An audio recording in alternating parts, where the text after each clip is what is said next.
Na leo nimebahatika katika kupita nimebahatika kukutana na mwimbaji mkubwa wa kimataifa anaitwa Dickson Brighton. Ni mwimbaji mkubwa, ni mwimbaji mzuri, ana nyimbo nzuri na kazi zake zipo YouTube. Wewe ukiingia YouTube andika Dickson Brighton utakutana kazi zake nzuri sana.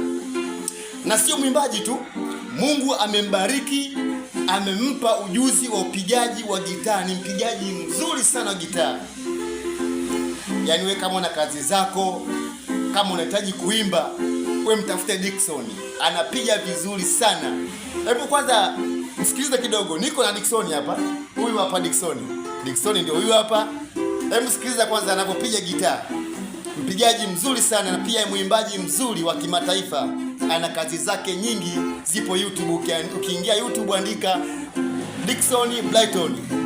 Hebu sikiliza kwanza kidogo nyimbo anayopiga. Kama wewe ni mwimbaji, sikiliza vizuri usikie nyimbo ni nyimbo gani.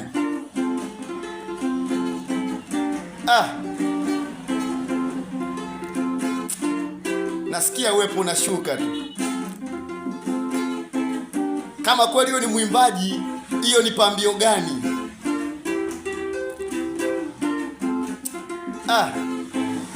Huyo ni Dickson Brighton, mpigaji mzuri wa gitaa.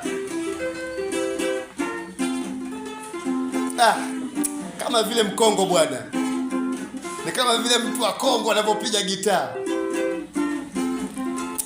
Bwana, au Dickson umezaliwa Kongo nini bwana wewe?